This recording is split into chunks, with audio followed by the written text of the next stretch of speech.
अस्सलाम वालेकुम जी, आपको खुशामदीद कहेंगे जोर का जोड़ में। और जनाब, अफगानिस्तान और नीदरलैंड्स का मैच, और इस टाइम अफगानिस्तान ने तकरीबन 69 रन बना लिए हैं 2 खिलाड़ी आउट पर, और नीदरलैंड्स ने टारगेट दिया है 180 रन का। सो देखते हैं कि क्या बनता है। हाफिज साहब, 2 खिलाड़ी तो आउट हो चुके हैं, पॉसिबल है चेस करना, कर लेगा?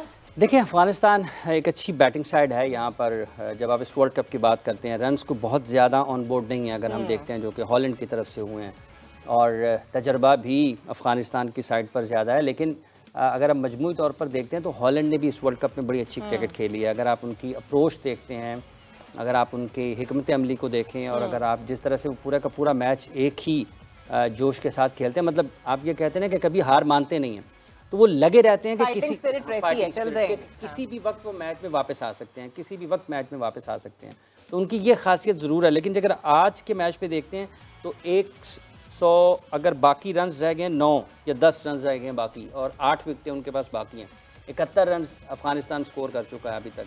तो इन रन्स को देखते हुए बाकी उनके पास 100 रन है जिनको उन्होंने हासिल करना है। तो मजमूई तौर पर अगर आप देखते हैं तो पलड़ा उसी का भारी है अफ़गानिस्तान का, क्योंकि विकेटें अगर तो 71 के ऊपर 5-6 विकेट वो ले रहे हैं, तो फिर मुश्किल होती कि कम बैक करने के हॉलैंड के पास चांसेस हैं या मैच जीतने के चांसेस हैं। लेकिन अगर यहाँ से 20, 25, 30 रन और हो जाते हैं, 110-15 रन तक वो चले जाते हैं 2 विकेटों के नुकसान पर ही, तो फिर दूसरी टीम का भी जो एतमाद है थोड़ा ख़राब हो जाता है, क्योंकि प्रेशर इतना आ जाता है और लगता यही है कि अब आपकी मैच में वापसी मुश्किल हो जाएगी। उसके बाद फिर चीज़ें आसान हो जाती हैं, मतलब रन्स निकलना ज़्यादा तेज़ी के साथ शुरू हो जाते हैं बैटिंग साइड की तरफ से। तो उसका फ़र्क, उसका फ़ायदा ज़रूर अफ़गानिस्तान को हो सकता है। और ये मैच उनको अगर वो आज जीत जाती है अफ़गानिस्तान, तो देखें कि फिर वो 8 पॉइंट्स के साथ पॉइंट्स टेबल पर आ जाएंगे। तो उनके लिए एक उम्मीद पैदा ज़रूर हो जाएगी कि अगर पाकिस्तान हार जाता है न्यूजीलैंड से और इंग्लैंड से, और एक मैच जीत जाती है अफ़गानिस्तान की टीम इसके बाद ऑस्ट्रेलिया से, तो कौन जानता है कि हम कहाँ खड़े हैं, हम कहाँ खड़े और हम कहाँ खड़े। और अगर आज का मैच जीतता है अफगानिस्तान, ये 8वां मैच है इसका, और फिर 9वां मैच भी जीत जाता है अपना, जो उसके 9वां मैच उसका ऑस्ट्रेलिया के खिलाफ है, तो वो 10 पॉइंट्स के साथ होंगे। और अगर इंग्लैंड पाकिस्तान न्यूजीलैंड से हार जाता है, और फिर पाकिस्तान इंग्लैंड से भी हार जाता है, तो पाकिस्तान तो बाहर है। और अगर न्यूजीलैंड मैचेस अपने नहीं जीत पाता है, तो फिर चौथी टीम कौन होगी? एक तो चलेगी इंडिया, दूसरी चलेगी जनूबी अफ्रीका, तीसरी चलेगी ऑस्ट्रेलिया, तो चौथी तो अफगानिस्तान सेमीफाइनल खेल सकती है। तो हमारे लिए तो बड़ी मुश्किल सी सूरत हाल है। शर्मिंदगी भी है। और एक अफगानिस्तान सेमीफाइनल में पहुंच गया, और वो देखें कि उसने बड़ी टीमों को हराया, पाकिस्तान को भी हराया। अब ये जो सिचुएशन बन रही है, जो हालात बन रहे हैं, और अगर वो जाते हैं क्वार्टर फाइनल सेमीफाइनल में, तो नंबर 1 की टीम होगी इंडिया, और नंबर 4 पे खेलेगी अफगानिस्तान। तो फिर अफगानिस्तान और इंडिया का सेमीफाइनल होगा, अफगानिस्तान और इंडिया का सेमीफाइनल होगा इस सूरत हाल में। और इसके साथ अगर आप देखें पाकिस्तान और भारत के कल के मैच की बात करते हैं, पाकिस्तान और न्यूजीलैंड के कल के मैच की, तो वहाँ पर बारिश भी है, मौसम ख़राब भी हो सकता है। और पाकिस्तान अगर 1 पॉइंट के साथ जाता है आगे, अगर मैच का नतीजा नहीं आता, दोनों टीमों को 1-1 पॉइंट मिल जाता है, तो पाकिस्तान के लिए तो वो भी नुकसानदेह है, क्योंकि पाकिस्तान के बाद के पास फिर अगला मैच जीतना उससे भी ज़्यादा अहम हो जाएगा, उससे भी ज़्यादा अहम हो जाएगा। कल के मैच पे आते हैं। अच्छा, बारिश पे आपके पास भी कोई खबर है मीरा?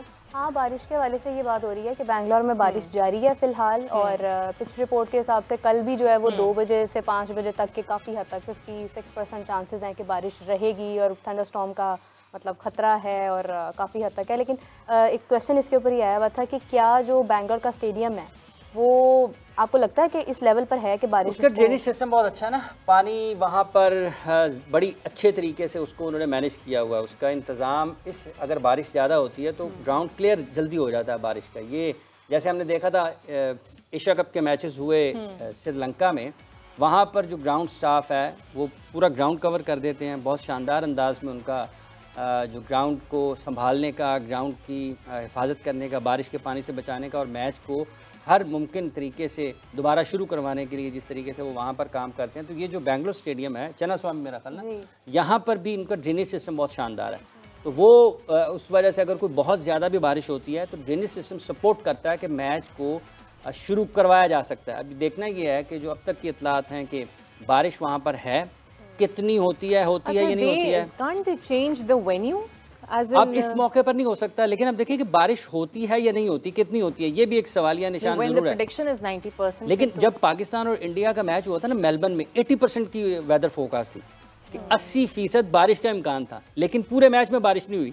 और जैसे ही मैच खत्म हुआ है लोग स्टेडियम से बाहर निकले तो बारिश शुरू हो गई है। So बारिश was a silent player in the Asian Games also. उसमें जो इससे पहले एशिया कप में नहीं, जो उससे पहले पाकिस्तान इंडिया का मेलबर्न ऑस्ट्रेलिया में हुआ था ना, उसमें वर्ल्ड कप में, वहां पर 80% बारिश का इम्कान था और बारिश बिल्कुल हुई नहीं।